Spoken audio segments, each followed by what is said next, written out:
Welcome to channel Foreign Languages សូមស្វាគមន៍មកកាន់ channel បងរៀនភាសាបរទេសបាទថ្ងៃនេះខ្ញុំបានលើកយកវីដេអូមួយទៀតទាក់ទងទៅនឹងការសិក្សាពីរបៀបសរសេរសំណេរកថាខណ្ឌស្ដីអំពីសិទ្ធិមនុស្សនៅក្នុងប្រទេសកំពុងអភិវឌ្ឍបាទ Human Rights in Developing Country បាទប្រែថាសិទ្ធិមនុស្សនៅក្នុងប្រទេសកំពុងអភិវឌ្ឍថាតើសិទ្ធិមនុស្សនៅក្នុងប្រទេសកំពុងអភិវឌ្ឍវាយ៉ាងម៉េចបាទសូមអញ្ជើញប្រិយមិត្តតាមដាននិងសិក្សាជាមួយខ្ញុំបាទដូចតទៅបាទ Human Rights in Developing Country បាទសិទ្ធិមនុស្សនៅក្នុងប្រទេសកំពុងអភិវឌ្ឍជាថាប្រិយមិត្តសិក្សាជាមួយសូមសិក្សាជាមួយខ្ញុំនៅពាក្យថ្មីមួយចំនួនដែលទាក់ទងទៅនឹងអត្ថបទរបស់យើងបាទ Human Rights យើងប្រែថាសិទ្ធិមនុស្ស Human rights សិទ្ធិមនុស្ស Be very concerned ប្រែថាព្រួយបារម្ភ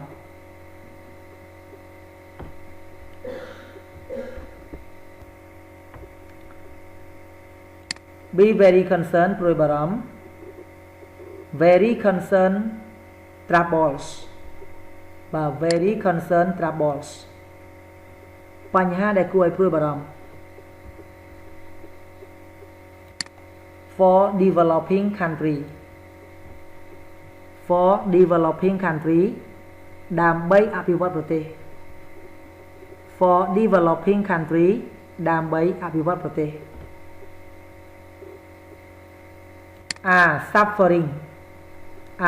Suffering កំពុងតែទទួលរងទុក្ខវេទនា Suffering កំពុងតែរងទុក្ខវេទនាThe right of use ការរំលោភសិទ្ធិ The right of use ការរំលោភសិទ្ធិ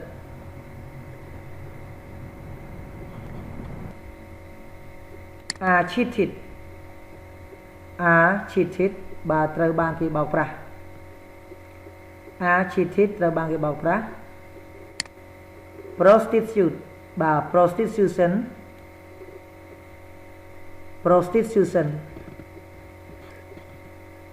បេសកចារ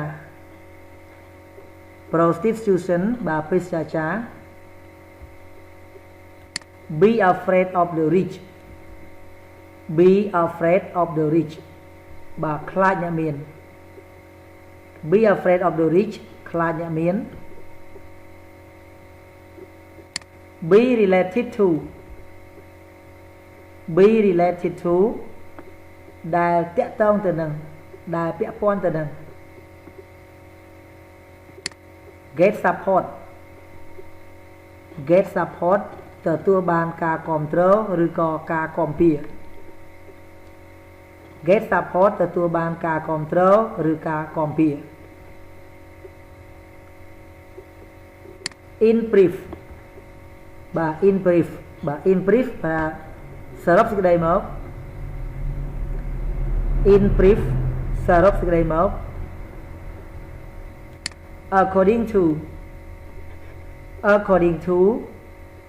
ដោយយោងទៅលើដោយផ្អែកទៅលើដោយអនុលោមទៅតាម According to ដោយយោងទៅលើដោយផ្អែកទៅលើឬក៏ដោយអនុលោមទៅតាម Remain varies នៅតែជាក្តីព្រួយបារម្ភ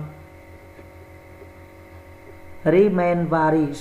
នៅតែជាក្តីព្រួយបារម្ភបាទអញ្ចឹង vocabulary ពាក្យថ្មីរបស់យើងគឺមានប៉ុណ្ណឹងហើយជាបន្តទៀតសូមប្រិយមិត្តចូលសិក្សាខ្លឹមសារអត្ថបទតែម្ដងតើវាមានន័យយ៉ាងណា Human rights are very concerned troubles សិទ្ធិមនុស្សគឺជាបញ្ហាមួយដែលគួរឲ្យព្រួយបារម្ភ Human rights are very concerned troubles សិទ្ធិមនុស្សគឺជាបញ្ហាមួយដែលគួរឲ្យព្រួយបារម្ភ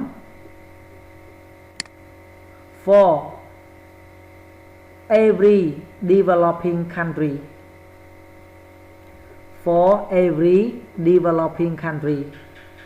សម្រាប់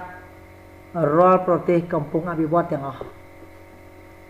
for every developing country សម្រាប់រាល់ប្រទេសកំពុងអភិវឌ្ឍទាំងអស់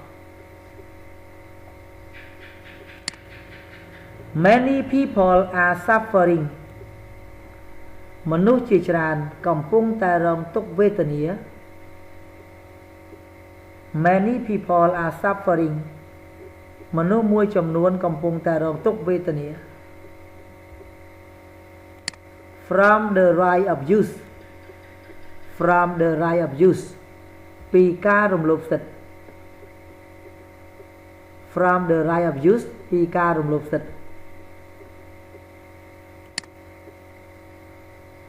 For example ឧទាហរណ៍ Some ladies are cheated to sell Some ladies are cheated to sell Some ladies are cheated to sell ស្ត្រីមួយចំនួនត្រូវបានគេបោកប្រាស់យកទៅលក់ បាទស្ត្រីមួយចំនួនត្រូវបានគេបោកប្រាស់យកទៅលក់ and they become prostitution and they become prostitution ហើយពួកគេคล้ายទៅជាស្រីពេស្យា បាទហើយពួកគេคล้ายទៅជាស្រីពេស្យា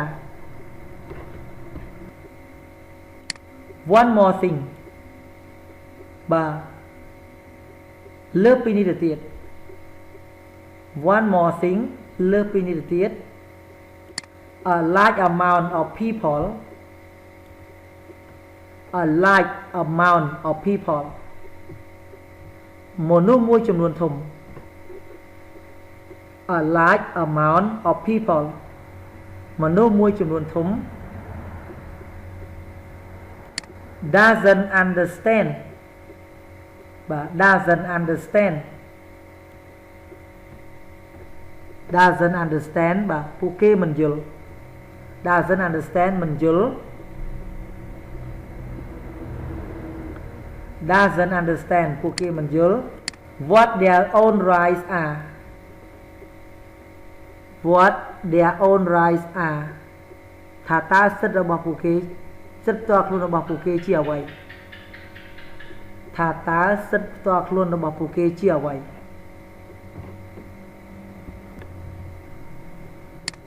and they even don't understand and they even don't understand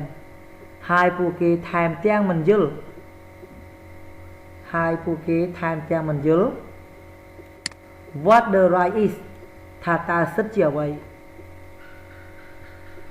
ថាតើសិទ្ធិជាអ្វី Some people are afraid of the rich Some people are afraid of the rich មនុស្សមួយចំនួនខ្លាចអ្នកមាន មនុស្សមួយចំនួនខ្លាចអ្នកមាន because they think that ព្រោះពួកគេគិតថា the rich people have more rights on them the rich people have more rights on them អ្នកមានសិទ្ធិអំណាចច្រើនទៅលើពួកគេ the rich people have more rights on them អ្នកមានសិទ្ធិអំណាចច្រើនទៅលើពួកគេ The last problem is related to children's rights. The last problem is related to children's rights. បញ្ហាចុងក្រោយគឺទាក់ទងទៅនឹងសិទ្ធិរបស់កុមារ បញ្ហាចុងក្រោយគឺទាក់ទងទៅនឹងសិទ្ធិរបស់កុមារ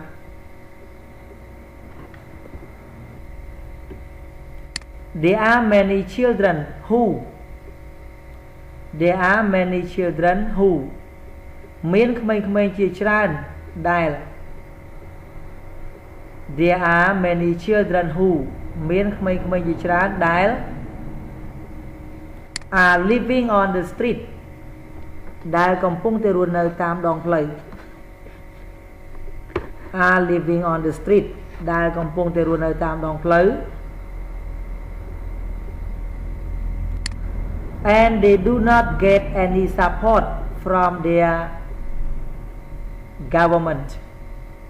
and they do not get any support from their government ហើយពួកគេមិនទទួលបានការគាំពារខ្លះៗ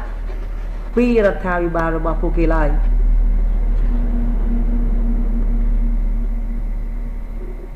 ហើយពួកគេមិនទទួលបានការគាំពារឬក៏ការគាំទ្រខ្លះៗពីរដ្ឋាភិបាលរបស់ពួកគេឡើយ in brief សរុបសេចក្តីទៅ in brief សរុបសេចក្តីទៅ according to the explanation about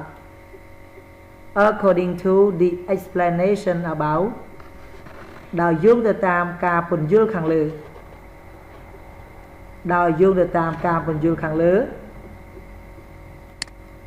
the human rights in developing country សិទ្ធិមនុស្សនៅក្នុងប្រទេសកំពុងអភិវឌ្ឍ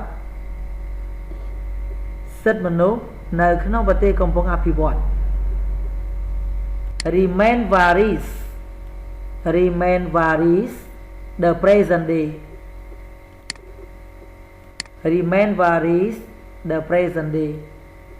នៅតែមានក្តីព្រួយបារម្ភ